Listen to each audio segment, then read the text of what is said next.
એવું તો શું છે કે વર્ષોથી આપણે ભાજપને મત આપ્યો હોવા છતાંય આજ આપણે બધાએ નાનામાં નાની વાત માટે લાઈનોમાં ઊભું રહેવું પડે, કરગરવું પડે, હાથ જોડવા પડે, પૈસા આપવા પડે, ધક્કા ખાવા પડે. એવી તો કઈ તકલીફ છે જે સરકારથી દૂર નથી થતી? આપ્યા છે એવા તો જે રાતને દિવસ વિચારે છે કે દેશ રોડે ચડી જાય. આખો ભારતની જનતા જ્યાં આવે ત્યાં લાઈનો લગાડીને ઊભી હોય. થોડાક દિવસ પહેલાં બાટલા ખતમ થઈ ગયા છે એની ટૂલ કિટ સાથે મેદાનમાં ઉતરીને અફવા ફેલાવી હતી ને, એમાં નિષ્ફળ ગયા તોય શરમ નથી આવતી. અને પાછા રાહુલ ગાંધી અને કેજરીવાલ ગુજરાતમાં આવ્યા અને એ જ દિવસે અફવા ફેલાણી હતી. વિડીયો વાયરલ થયા હતા અને પેટ્રોલ પંપ ઉપર લાઈનો પણ લગાડી દીધી હતી. થોડા ઘણા સફળ પણ થયા, પણ 2 જ દિવસમાં પરિસ્થિતિ કાબૂમાં આવી ગઈ અને લાઈનો બાઈનો બધું કંટ્રોલ થઈ ગયું. બધું વ્યવસ્થિત ચાલે છે. આખી દુનિયા જ્યારે તકલીફ ભોગવી રહી છે, અમેરિકા અને ચાઇનામાં પણ વિચારો તો ખરા, પેટ્રોલ ટકાવારીની દ્રષ્ટિએ મોંઘું થતું જાય છે. એવા સમયે ઇન્ડિયાની અંદર પેટ્રોલ મોંઘું નથી થયું.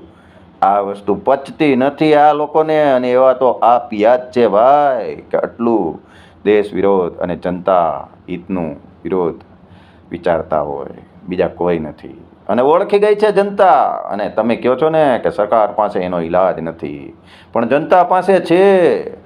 સરકાર પાસે નથી કારણ કે સરકાર એક્શન લે તો તમે એમ કહો કે લોકશાહી ઉપર હુમલો કર્યો, એટલે સરકાર પાસે નથી. તમારી વાત સાચી છે. એનો ઈલાજ જનતા પાસે છે. જેમ દિલ્હીમાં કર્યો ને એમ હમણાં અહીંયા સુરતની જનતા ઈલાજ કરી નાખશે. આપણા શબ્દો યાદ રાખજો, ઠૂઠિયા સાફ થઈ જવાના છે સુરતની અંદરથી. એટલે હવે તમે છે ને જે આ વિડીયો જોતા હોય ને એ મગજમાં રાખજો બધાય કે શું છે એવું તો બીજું કાંઈ નથી. આપ્યા જ છે કે વિચારે છે સતત કે દેશની જનતા લાઈનમાં લાગી જાય, બસ રોડે ચડી જાય બધા અને ગમે એમ કરીને મોદીજી વયા જાય, સત્તા હાથમાં આવી જાય, બસ આ આપ્યા જ છે. સાચી લાગે ને વાત? કરી નાખો વિડીયો શેર, એટલે જ્યાં જ્યાં ભટકી ગયા છે ને ત્યાંથી સાફ કરી નાખે લોકો. એટલે બીજી વખત આ ભાઈ એમ ન કહે કે એવું તો શું છે. હાલો, જય હિન્દ. એવું તો શું છે કે વર્ષોથી આપણે ભાજપને મત આપ્યો હોવા છતાંય આજ આપણે બધાએ નાનામાં નાની વાત માટે લાઈનોમાં ઊભું રહેવું પડે, કરગરવું પડે, હાથ જોડવા પડે, પૈસા આપવા પડે, ધક્કા ખાવા પડે.